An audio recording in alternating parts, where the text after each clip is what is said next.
Good morning, all of you. From today, we are continuing the remaining part of the first chapter. What is democracy? Why democracy? First हम comparison करेंगे democratic and non democratic government के अंदर. First, non democratic government. First point, people does not elect their rulers and have no right in decision making.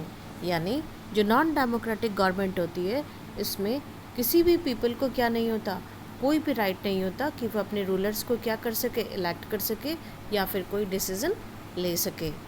Second point, the parliament can not pass a law about the army without the consent of the chief of army. यानी non democratic government में अगर कोई भी law पास होता है तो उसके लिए क्या किया जाता है, तो उसके लिए आर्मी चीफ को सबसे पहले आर्मी चीफ से कंसल्ट किया जाता है एंड फाइनली उसको अप्रूवल दिया जाता है. नेक्स्ट है democratic government. First point, in democratic government people elect their rulers and have right in decision making. यानी जो एक डेमोक्रेटिक गवर्नमेंट होती है उस डेमोक्रेटिक गवर्नमेंट में क्या होता है, उस डेमोक्रेटिक गवर्नमेंट में रूलर्स को इलेक्ट करने का राइट पीपल को दिया जाता है. यानी पीपल ही रूलर्स को क्या किए करते हैं, इलेक्ट करते हैं और सारे डिसीजन भी रूलर ही लेते हैं. यानी जो पीपल के द्वारा इलेक्ट रूलर्स है वो ही सारे कामों को करते हैं. Second is the parliament is a separate body and has no interference of army decision making. यानी पार्लियामेंट के अंदर, पार्लियामेंट एक सेपरेट बॉडी होती है और पार्लियामेंट में क्या नहीं होता, किसी को भी इंटरफेरेंस करने का राइट नहीं होता.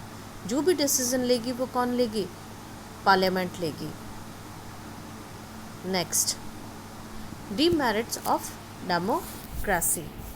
यानी हमारी जो डेमोक्रेसी है उसके अंदर क्या क्या कमियां हैं, क्या खिलाफ, लोकतंत्र के खिलाफ तर्क.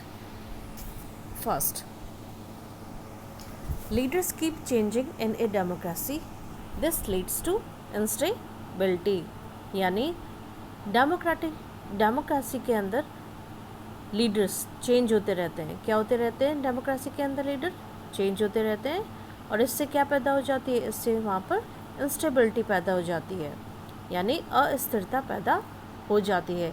आप लोग खुद बताओ कि बार बार अगर जितने भी लीडर्स हैं वो चेंज होते रहेंगे तो क्या होगा, उस कंट्री की हालत ख़राब होगी. Second is democracy is all about political competition and power play, there is no scope for morality. यानी डेमोक्रेसी के अंदर क्या किया जाता है, डेमोक्रेसी में सिर्फ पॉलिटिकल गेमिंग की जाती है. यानी राजनीतिक लड़ाई की जाती है और ये क्या है, एक पावर प्ले है, यानी सत्ता का खेल है.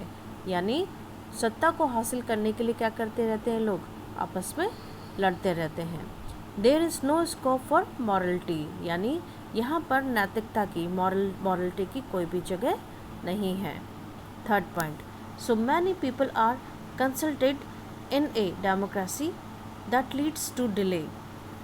यानी डेमोक्रेसी के अंदर इतने सारे लोग होते हैं कि आपस में क्या होता रहता है, इनमें आर्ग्यू होता रहता है, आर्ग्यूमेंट होगी, डिबेट्स होगी एंड फाइनली क्या हो जाएगी, कोई भी फैसले लेने में देरी हो जाएगी. यानी डिले होता हुआ चला जाएगा. Next, leaders do not know the best interest of the people, it leads to bad decision. यानी जितने भी इलेक्टेड लीडर्स होते हैं उन लोगों को लोगों के बारे में, उनके हितों का पता ही नहीं होता कि लोग क्या चाहते हैं. सो इसके चलते क्या लिए जाते हैं, कई बार बैड डिसीजन ले लिए जाते हैं. क्या ले लिए जाते हैं, कई बार बैड डिसीजन ले लिए जाते हैं. Fifth point, democracy leads to competition for it is based on electoral competition. यानी डेमोक्रेसी की क्या है, डेमोक्रेसी में आपकी चुनावी लड़ाई बहुत महत्वपूर्ण होती है और ये बहुत ज़्यादा खर्चीली होती है और इसमें क्या होता है, भ्रष्टाचार भी बहुत होता है. यानी आपस में लोग कंपटीशन करने के लिए क्या करते हैं, बहुत ज़्यादा पैसा बहाते हैं ताकि वो क्या कर सकें, दूसरे को हरा सकें और खुद जीत जाएं। 6 ordinary people do not no what is good for them, they should not decide anything। यानी सामान्य लोगों को ये पता ही नहीं होता कि उनके लिए क्या चीज़ अच्छी है, यानी क्या गुड है और क्या बैड है, इसलिए उन्हें किसी भी चीज़ का फ़ैसला क्या नहीं करना चाहिए, उन्हें किसी भी चीज़ का फ़ैसला नहीं करना चाहिए। So our next topic, merits of democracy, यानी डेमोक्रेसी की विशेषता, यानी क्या क्या हमारे डेमोक्रेसी में अच्छाई है, अब हम इसको क्लियर करेंगे।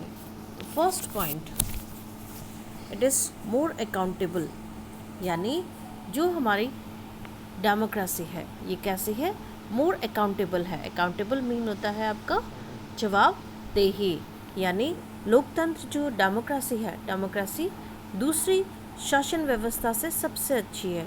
क्यों? क्योंकि हमारी डेमोक्रेसी क्या करती है, बहुत ज़्यादा अकाउंटेबल होती है, यानी जवाबदेही होती है। यानी हम अपने लीडर से क्या कर सकते हैं, कोई भी क्वेश्चन कर सकते हैं एंड देन उनको क्या देना होगा, हमारे क्वेश्चन का आंसर देना होगा।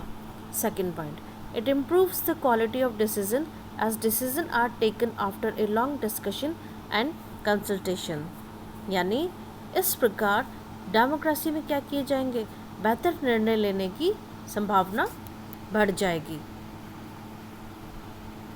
Next, it provide a method to deal with difference conflicts, यानी डेमोक्रेसी में जितने भी मतभेद और टकराव होते हैं उनको संभालने का क्या करता है, एक तरीका उपलब्ध कराता है हमें डेमोक्रेसी, कि क्या ना हो, दोनों में कोई भी मतभेद ना हो और दोनों में क्या ना हो, कोई भी टकराव नहीं हो।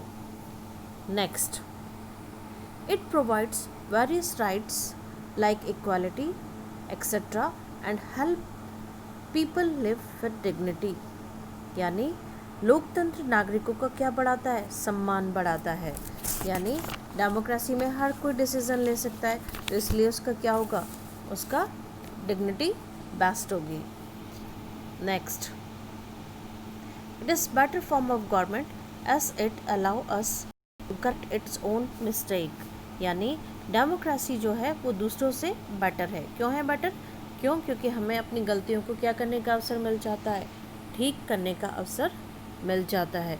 यानी अगर हमने कभी कोई गलती कर दी तो हम क्या कर सकते हैं, ईजिली उसको सही कर सकते हैं। Thank you all of you.